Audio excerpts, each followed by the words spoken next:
इस लेसन में हम देखेंगे कि किस तरह से हम अपने टेक्सचर्स को कनेक्ट कर सकते हैं अपने शेडर के साथ।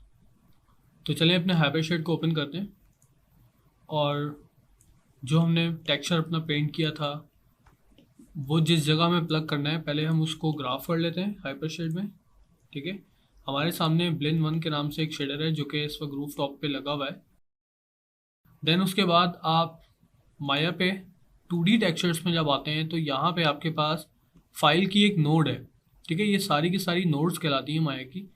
तो फाइल की नोड को हम कॉल करेंगे। जैसे ही आपके सामने एक फाइल की नोड आ जाएगी तो उसके एट्रीब्यूट्स भी आपके सामने ही वाजे हो जाएंगे। अगर नहीं आपके पास इसके एट्रीब्यूट्स ओपन हो रहे तो आप एट्रीब्यूट एडिटर के अंदर जाके इसके एट्रीब्यूट्स कॉल कर सकते हैं। ठीक है, तो यहाँ पे आप देखेंगे आपके पास इमेज नेम है और हम इसको यहाँ पे लोकेट करा देंगे टेक्सचर को।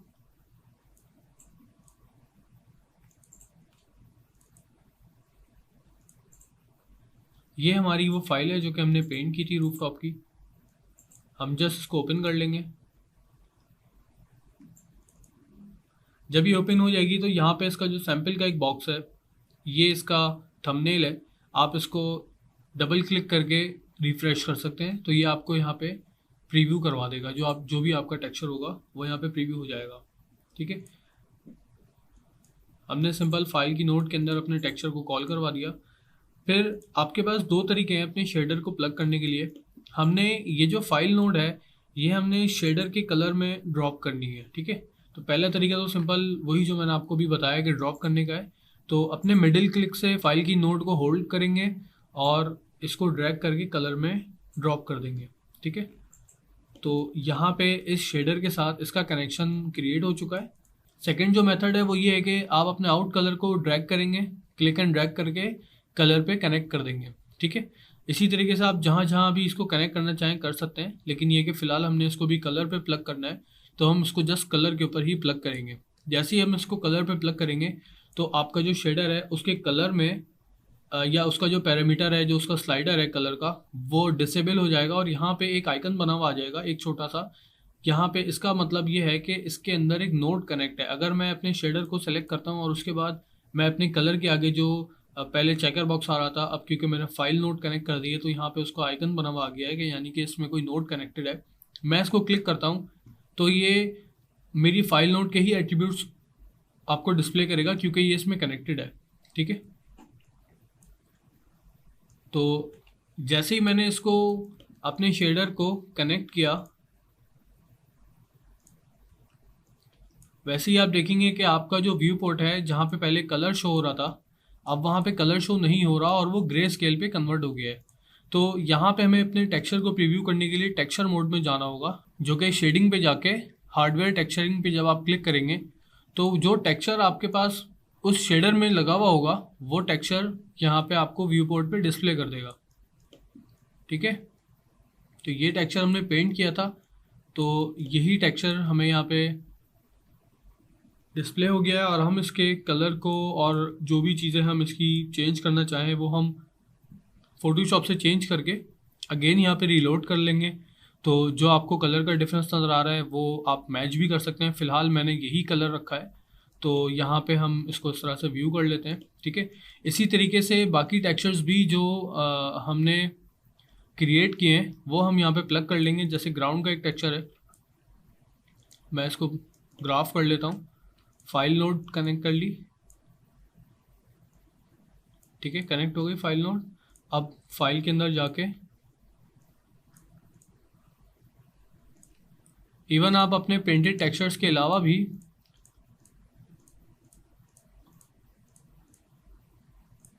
टेक्सचर्स को यहाँ कनेक्ट कर सकते हैं।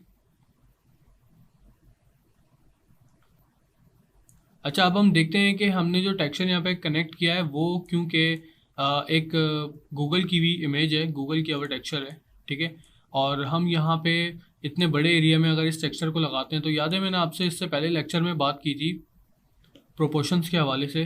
तो अब यहाँ पे वो प्रोपोर्शंस हमें देखने हैं क्योंकि हमारा जो ऑब्जेक्ट है वो एक ह्यूमन का जो स्केल है वो इस डोर के कुछ बराबर होगा। यानी कि अगर ये डोर मेरा 6 फीट है तो ह्यूमन माइट बी के 5.5 होगा, 5.2 होगा।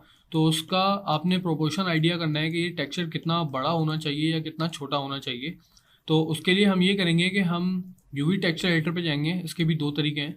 पहला तरीका जो मैं आपको करके दिखा रहा हूँ, यूवी टेक्सचर एडिटर पे जाते हैं और हम यहाँ से यूवीज को स्केल कर देते हैं। ठीक है, अभी मैंने ये रिपीटेबल टेक्सचर लगा रखा है, इसलिए मैं यूवीज को स्केल करूंगा तो कोई फ़र्क नहीं पड़ेगा। बट अगर ये रिपीटेबल टेक्सचर नहीं होगा, यानी कि ये पेंटेड टेक्सचर होगा, तो हम यहाँ से यूवीज को स्केल हरगिज़ भी नहीं करेंगे। ठीक है, तो मैं फ़िलहाल यूवीज को स्केल करता हूँ और मैं अपना टेक्सचर इस तरह से इस पर बिठा लेता हूँ। ठीक है, तो अब यानी कि मेरे पास जो स्केल बन रहा है वो लीफ का साइज़, और अगर कोई कैरेक्टर है उसके फुट स्टेप्स बनते हैं तो उसके साइज़ में काफ़ी फ़र्क है।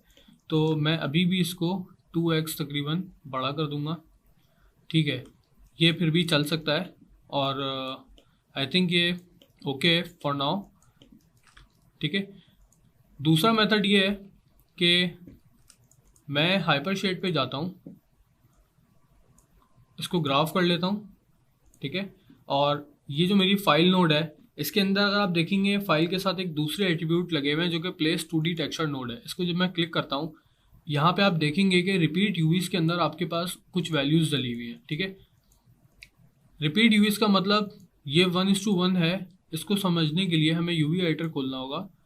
1:1 का मतलब ये है कि मेरी जो यूवीज हैं वो 1 यूवी के स्केल पर है, यानी कि 1 यू और 1 वी। ठीक है, अगर मैं इसको 2/2 कर देता हूँ, ये मेरा 2/2 हो गया, यानी कि ये 2 टाइल्स वी पर है और 2 टाइल्स यू पर है। ठीक है, तो ये 2/2 होता है। लेकिन हम जब इसको यहाँ न्यूमेरिक वैल्यूज से करते हैं तो यहाँ पे हम देखते हैं कि जब हम इसको चेंज करेंगे, ठीक है, ये भी वही चीज़ है, बट ये करने से, यानी कि इस नोट से करने से हमें फ़ायदा ये होता है कि हमारी जो यूवी स्केल है यूवी एडिटर के अंदर वो हमारा सेम रहता है। हम इस वक्त टेक्सचर की रिपीट बढ़ा रहे हैं। ठीक है, और यही ऑथेंटिक वे है एक चीज़ को रिपीट करने का। यूवीस ना छेड़ी जाए तो ज़्यादा बेहतर है।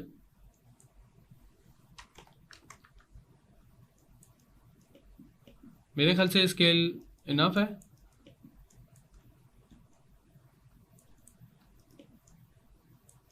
इसी तरह से हम अपने बाकी ऑब्जेक्ट्स को भी कनेक्ट कर लेते हैं टेक्सचर्स से।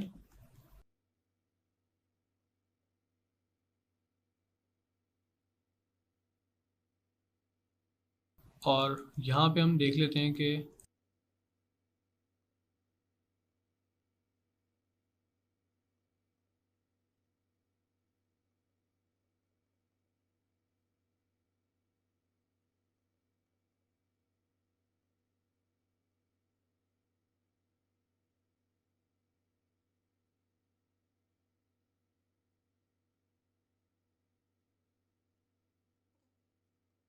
अब आप देखें कि मैंने जो टेक्सचर इसमें अभी इस वक्त प्लग किया है, ये टेक्सचर ये टेक्सचर यूवी पेंटेड नहीं है, जिसकी वजह से मेरा टेक्सचर ख़राब आ रहा है।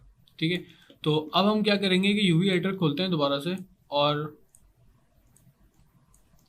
यहाँ पे हम इसको मैनुअली स्केल करते हैं। मैंने यूवी सेलेक्ट किए हैं, मैं शेल पे गया, यूवी शेल, और मैं इसको यहाँ पे मैनुअली एडजस्ट करने लगा हूँ।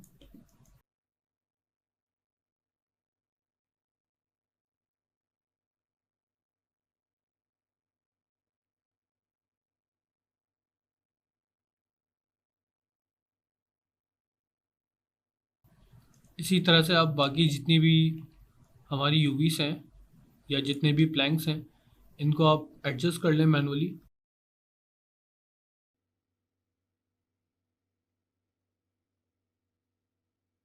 आपने करना ये है इसके अंदर कि जो मेरा प्लैंक है, ये मेरा इसका फ्रंट है। ठीक है, जो सेलेक्टेड है, आप देख सकते हैं इसके अंदर ये सेलेक्टेड है।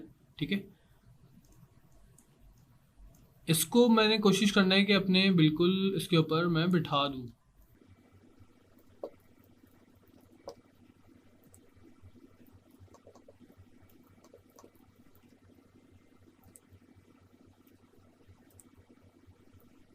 और इसी तरह से ये वाला जो मेरा प्लैंक है जो कि हॉरिजॉन्टल प्लेस हुआ हुआ है, हम इसको यूवीज़ को रोटेट कर लेंगे। ठीक है, इसको स्केल कर लेंगे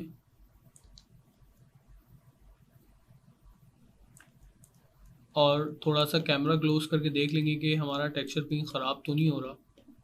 ठीक है, इसी तरह से ये भी जो मेल बॉक्स के नीचे वाला जो प्लैंक है, हम इसको भी एडजस्ट करके रख देंगे। उसका फ्रंट फेस देख लें कौन सा है। ठीक है, और इस तरह से हम इसको प्लेस कर लेते हैं।